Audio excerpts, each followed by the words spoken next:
Many authors, like myself, diversify, meaning we aren't just writers, we have our hands in many projects, from podcasts to YouTube to narrating audiobooks. This week's interviewee is one such author. While he writes science fiction and fantasy, he also hosts a fantastic podcast. I'm your host, Garrett K. Jones, and this is the third interview of Author Awareness April.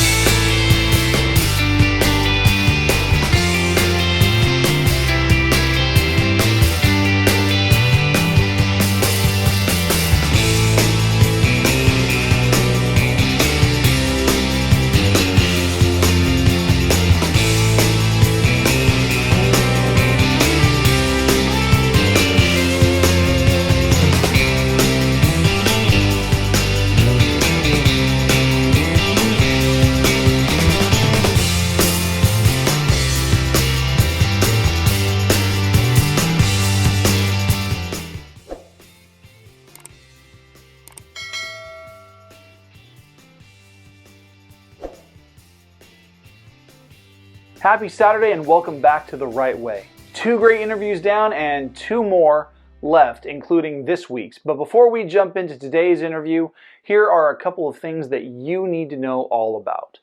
First, my comedy writing workshop at the Hanford branch of the Kings County Library is today, April 22nd from 11 a.m. to 12:30 p.m. The cost is free and all you need to bring is a pen, a notebook, and your funny bone. If you're local to Kings County, come on down. I would love to see you there. Second, as mentioned in last week's episode, you can access each of these interviews in their uncut, unedited versions by becoming a supporter on Patreon for as little as $1 a month. There are other cool rewards for patrons, including access to an audio recording of one of my short stories that nobody else has access to. You can sign up at the link down in the video description. Lastly, next week is the final week of Author Awareness April, and when May hits, we will be right back onto our regular programming schedule. That means an all-new top 10 list and an all-new set of world-building writing tips. I'm also going to have a new interview to do in May as well, plus a great new live stream on Instagram. And speaking of Instagram, you can find me on that platform and on Twitter, as a matter of fact, by looking for the @GKJ_publishing. Now, on with the show.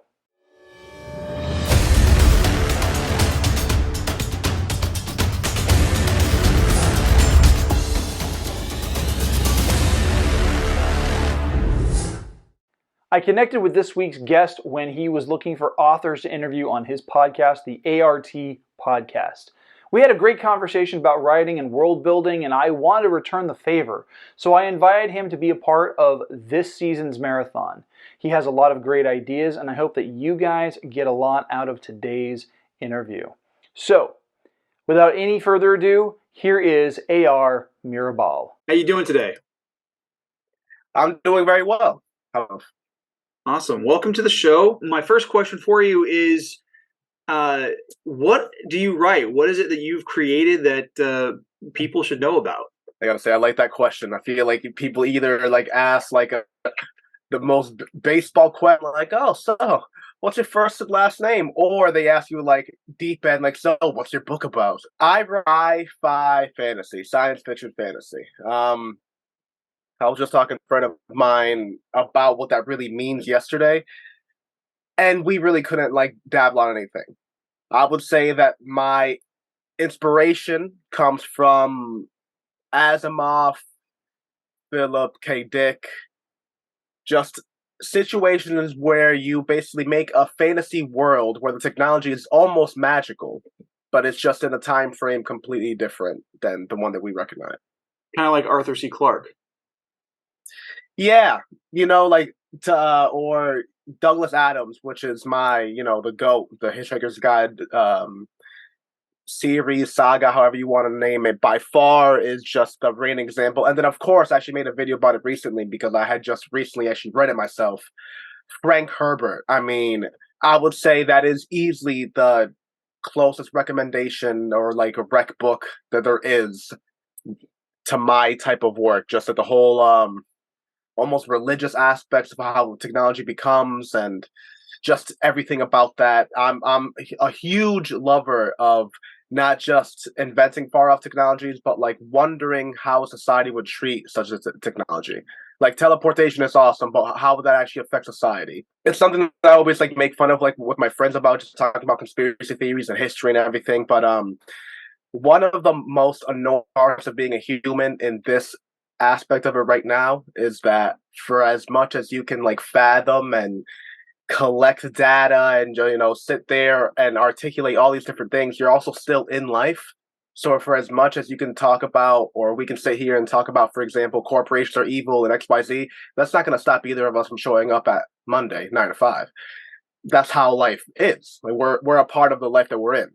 Yeah. So I think sci-fi is amazing because it kind of like takes a situation that's not Dungeons and Dragons and orcs and things, and there's nothing wrong with that.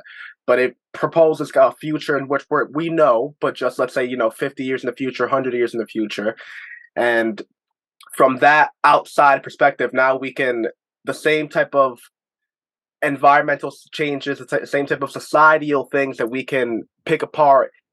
We can kind of like better understand it in a fictional aspect when it's kind of like, oh, okay, yeah, corporations are extremely evil. As you mentioned in Blade Runner, you have the Tyrell Corp, or what is life really? What is like the idea of life? Is it robotic? Like what is the point of is life a soul? Is life all those type of questions? Like they're questions that we can still ask in our own society, and we're gonna have to start answering those questions pretty soon. Mm-hmm. But I think in sci-fi is when you can just really just play with it on your own time, basically. Yeah, absolutely. So my next question is a pretty basic one. How'd you get into writing? Was this something that you've always wanted to do, or was this like you woke up one day and you're like, you know what, I want to write a book? More like I woke up one day and was like, hey, you know what, I want to make a movie. And then I was like, all right, how do I get funding for a movie? And it was like, all right, well, what about a graphic novel? All right, what about funding for a graphic novel? And it was like, all right, well, I can make a book, and I could just sit and write it.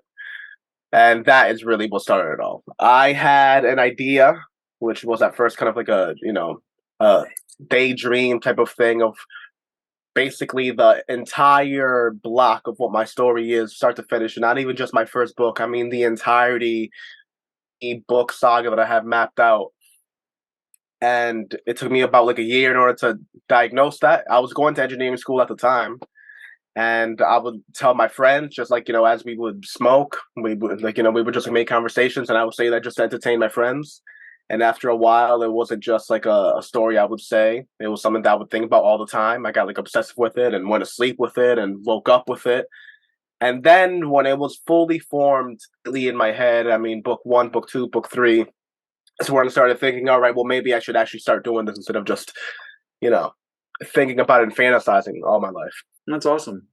So you've mentioned some of the authors that have inspired you, like Philip K. Dick and Asimov and some of the others. What are some other inspirations that you have as a writer? Do you draw from music or anything else? I would say movies and TV are easily my like they're almost equal to like my author inspiration, if I can be really honest, because just the way that just conceptually, just in the way that they are, the way that you can tell a book, a story through a book is differently than you can tell one on a screen.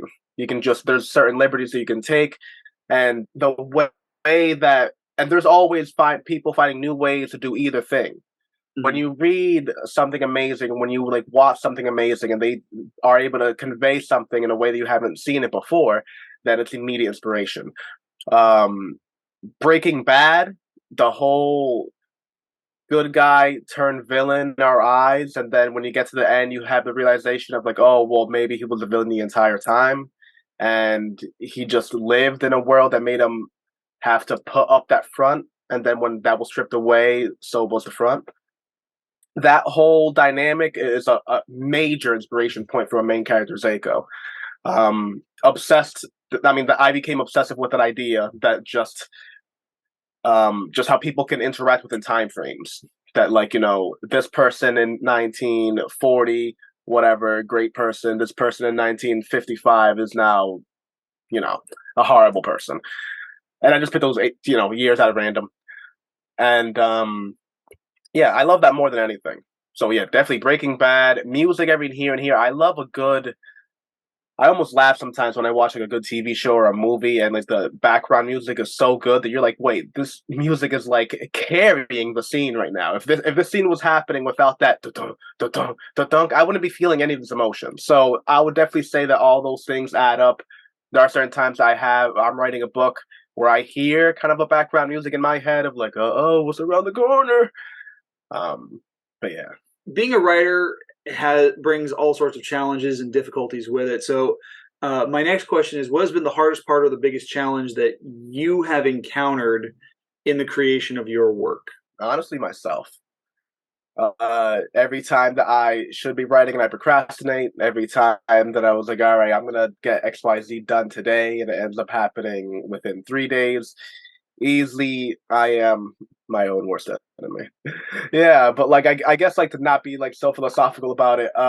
Honestly, when it gets down to the nitty gritty, I love writing, and then editing is not so bad that depending on the rounds that you do it in, and then easily the biggest beast is actually just the interior designing. I feel like that's like the most annoying part.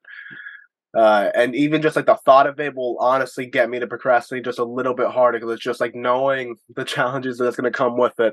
But everything else isn't too bad. I mean, I love writing. I feel like the only thing that maybe slows me down sometimes is kind of like that never-ending feeling of like, oh man, I still have a whole nother book to write after this chapter. Oh man. But I mean, on the day to day, it's awesome. So, if you could give any advice to other would-be authors out there, what would you tell them? I was trying to think of something that isn't like commonly said, but I mean, it's been said 1,000 times because it has like a lot of weight. Just like don't actually fear anything. Like if I was quite literally an engineer. I mean, I still am an engineer in school when the idea of the book hit me, and I was about to graduate when I actually started writing it. So, and if anything, all that process taught me is, man, I wish I had done this sooner. So, truly, don't waste any time when it comes to even those minor inceptions. If you're in high school and you even get the idea of like, oh man, I should play baseball, you don't know how bad of emotion doubt is until you go through it, or like, or regret. That's the worst part. So just do do your mental self a huge favor and just never live in regret if you can. The moment you have an idea, go for it, and then at least say, well, I did it and I didn't like it, instead of, oh, well, I coulda. Like, you never want to be that guy at the bar talking about, like, oh, well, you see that guy on TV that just invented that? I thought about that in 1998. No, you didn't.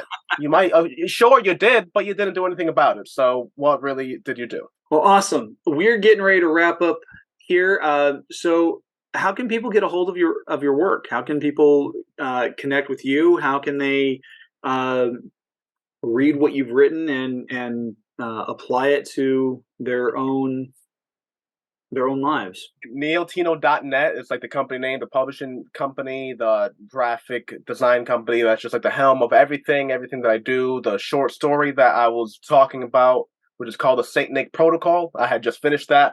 Little late for a Christmas story, admittedly, but it is very sci-fi and just out there and really funny. So if you're up to it's 50 cents on the website, I think it's going to come down within like a couple of days. So if you're still hearing that, I don't know how this is going to be out, but it's going to be up for at least until the 15th of January, I believe. And then the book itself, Into the Great Void, which is going through a whole retitle, re-release thing itself, is out, and you can buy the book, and then the re-release of the cover and everything is going to be coming in January. So watch out for that. I'm excited for just everything related to that. And the book itself is, I mean, I put my 2 feet, all 10 digits. I mean, I put everything into that book. It has a whole bunch of art. It has a whole bunch of art within it. It has like 30 graphics between the chapters. So if you're into that, all definitely check that out. And then its sequel is coming out next year with an anthology series. Now that we mentioned it, because I do love my short stories. That's awesome. That's awesome. Well, thank you very much for being on the show. It's been great to have you. Yeah, and of course, ar.mirabal. That's Instagram, Twitter, TikTok, all that. AAR.Mirabal. Awesome. All right. Well, thank you. Thank you. If you're interested in connecting with AR through social media or picking up copies of his book, you'll find those links by visiting the video description. If you're interested in seeing the uncut, unedited version of this interview, you can easily sign up as a supporter through Patreon. There are support options of $1, $3, and $5 per month, and all patron levels get access to the uncut interviews. But the higher you go, the cooler the rewards.